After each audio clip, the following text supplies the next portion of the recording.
300 मराठा मावड़ों के साथ 4000 सैनिकों को रोकने वाले, शिवाजी के लिए अपना बलिदान देने वाले, शिवाजी को सुरक्षित खेलना किला पहुंचने के लिए अपना सब कुछ दांव पर लगा देने वाले बाजी प्रभु देशपांडे। नमस्कार, आदाब, सत श्री अकाल। मैं हूं अनुराग और आप देख रहे हैं हिस्ट्री विथ अनुराग। दोस्तों, बात कर रहे हैं मराठा साम्राज्य की। शिवाजी के दौर में जब शिवाजी ने लगातार आदिलशाही सेना के, आदिलशाही हुकूमत के, गोलकोंडा हुकूमत के, बीजापुर हुकूमत के कई सारे किलों को अपने साम्राज्य में मिला लिया और लगातार उनके किले जीतते जा रहे थे।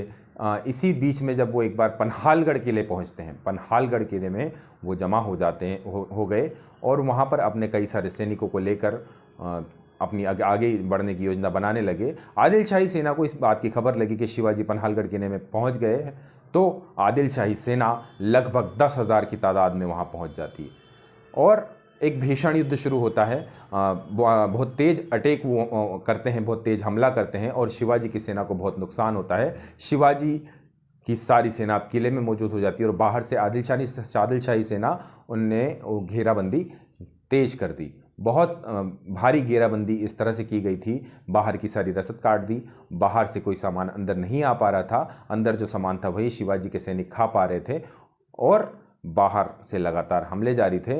ये बड़ा परेशान करने वाला दौर था। शिवाजी उलझे हुए थे, किसी भी तरह से पन्हालगढ़ किले से बाहर निकलना जरूरी था। योजना बनने के लिए सारे मावड़े एक साथ बैठे और शिवाजी, बाजी प्रभु देशपांडे, शिवानावी, कई सारे मराठा सरदार बैठे, उन्होंने योजना बनाई और एक करार लेकर वकील को आदिलशाही सेना के प्रमुख सिद्दी जोहर के पास भेजा। वकील उन सिद्दी जोहर से जाकर कहने लगा कि हाँ, मराठा सेना समझौते के लिए तैयार है, आप लोग समझौता कर सकते हैं। सिद्दी जोहर खुश हो गया, वो चाहता था कि किसी तरह से शिवाजी को पकड़ा जाए, तो वो उस समझौते की बात को सुनकर अपनी सेना को हमला रोकने का आदेश देता है। कुछ समय के लिए संघर्ष की स्थिति रुक जाती है, वकील वापस आ गया, संघर्ष की स्थिति रुकी।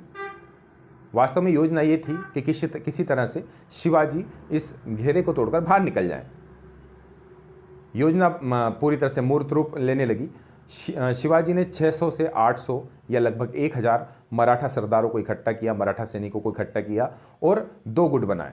एक गुट शिवनावी जो कि शिवाजी के हमशक्ल थे, उनके नेतृत्व में तैयार किया गया। दूसरे गुट में खुद शिवाजी महाराज थे और उनके साथ थे बाजी प्रभु देशपांडे।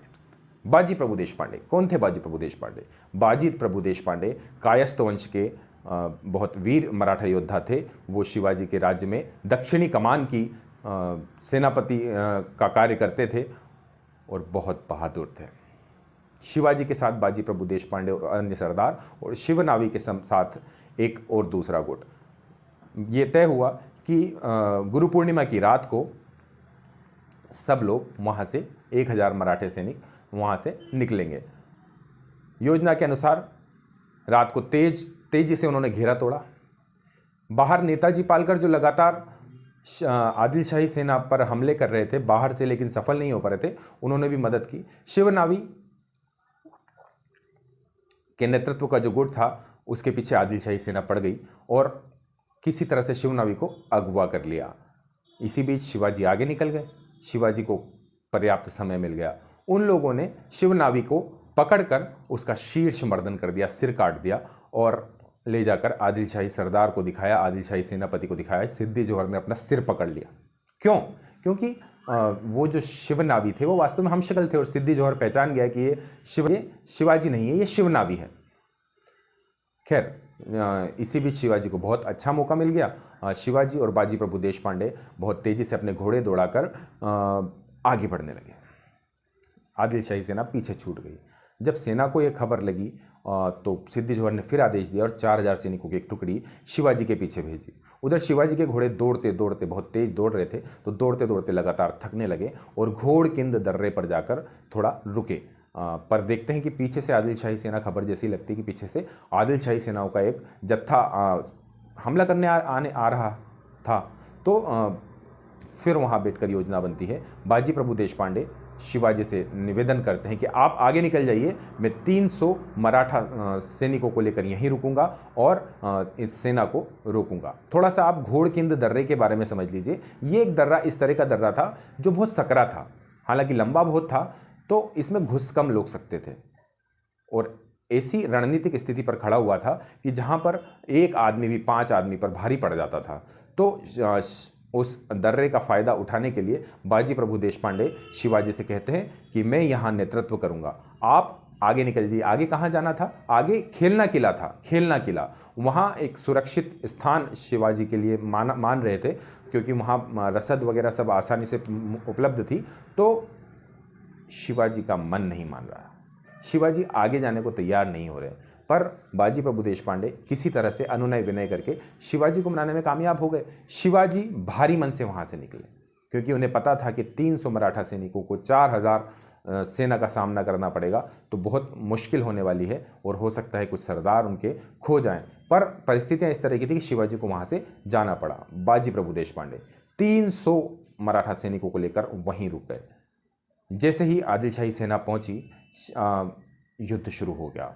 अब इस युद्ध में बाजी का स्वरूप देखने लायक था। एक हाथ में वो तलवार लेकर लड़ते थे, दूसरे हाथ में उनके हाथ में दांड पट्टा होता था। दांड पट्टा बहुत लंबी दूर तक वार कर सकता है, तलवार होती है एक तरह की, तो उसको लेकर वो इस तरह से टूट रहे थे, लगातार दूसरी सेना के सैनिकों को घायल करते जा रहे थे और सैनिक बुरी तरह से पस्त होते जा रहे थे। शिवाजी आगे निकलते हैं। खेलना किला जब वो पहुंचने वाले होते हैं तो रास्ते में एक आदिल शाही सेनापति सुरवे उनका इंतजार कर रहा होता है। वहीं पर सुरवे और आदिल शाही सेना के बीच में एक और छोटा संघर्ष शुरू हो गया और इस संघर्ष के कारण शिवाजी को खेलना किला पहुंचने में बहुत समय लगा। हाँ, बाजी प्रभु देशपांडे अपने मराठा सैनिकों के साथ लड़ रहे हैं, लगातार सैनिकों से पूछ रहे हैं कि शिवाजी पहुंच गए क्या, पहुंच गए क्या। अब कैसे पता चलता पहुंच गए? ये तय हुआ कि शिवाजी जैसे ही पहुंचेंगे वो वहां से 3 तोप के गोले दागेंगे और मुगल जो मराठा सेना थी वो लगातार इंतजार कर रही थी कि किसी तरह से उन तोप के गोलों की आवाज़ हमें सुनाई दे। युद्ध चल रहा था, बड़ा भीषण तरीके से युद्ध चल रहा था। सरों के ढेर लग गए, लाशों के ढेर लग गए। अनुपात भी बड़ा भारी था, 300 मराठा सैनिक और 4000 आदिल शाही सेना। किस तरह से ये लड़ाई हो रही थी? 1/10, 1 मराठा 10 आदिल शाही सेना। फिर भी मराठा भारी पड़े और अपनी आखिरी सांस तक लड़ने को तैयार दिख रहे थे। वहाँ बाजी प्रभु देशपांडे भी अपने शरीर पर लगातार तलवार और भालों के घाव सहन करते जा रहे थे। उनका शरीर छलनी होता जा रहा था, खून से लथपथ हो गया था शरीर, पूरा लाल हो गया था पूरा शरीर और लगातार उनके शरीर से रक्त की बूंदें उस घोड़खिंद दर्रे में गिर रही थी, उसको पावन कर रही थी। शिवाजी जो दूसरे जगह खेलना किले पर लड़ ही रहे थे, वहां पर किसी तरह से सूर्योदय होने तक वो उस सेना को परास्त कर पाते हैं और वो घुस गए खेलना किले में। खेलना किले में घुस के उन्होंने आखिरकार वो 3 गोले दाग ही दिए। जैसे ही वो 3 गोले दागने की आवाज़ मराठा सेना को सुनाई दी, हर हर महादेव के जयकारे गूंज उठे, जय भवानी जय शिवाजी के नारे गूंज उठे और सेना में जोश भर गया और विजयी मुस्कान तैर गई सबके मुंह पर। देखते हैं बाजी प्रभु देशपांडे निढाल होकर गिर गए और कई सारे सैनिक उनको लेकर दर्रे के पार चले गए। आदिल शाही सेना को भी एक खबर लग गई कि शिवाजी पहुंच गए हैं खेलना के लिए, तो युद्ध अब अगले स्तर पर जा पहुंचा। पर बाजी प्रभु देशपांडे एक विजयी मुस्कान के साथ अपनी देह को त्याग गए। उन्होंने वीर गति पाई और शिवाजी अपने महाराज शिवाजी को एक कुशल जगह पहुंचाकर ही दम लिया। शिवाजी के पास खबर पहुंची, शिवाजी का मन भराया, मन पसीज गया और वो बड़े गमगीन माहौल में भावभीनी उन्होंने श्रद्धांजलि बाजी प्रभु देशपांडे को दी।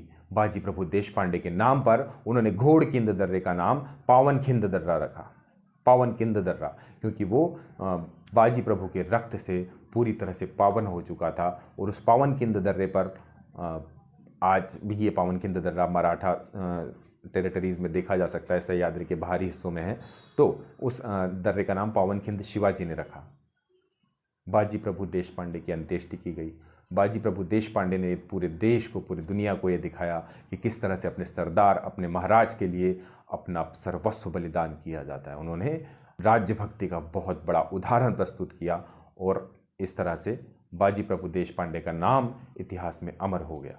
दोस्तों, इस प्रकार की और कहानियाँ जानना चाहते हैं और इतिहास की लड़ाइयों के बारे में और युद्ध के बारे में या और किसी ऐतिहासिक घटना के बारे में जानना चाहते हैं तो मेरे चैनल पर बने रहिए। लगातार लाइक कीजिए, शेयर कीजिए, सब्सक्राइब कीजिए। नमस्कार, शुभ रात्रि, शब खैर।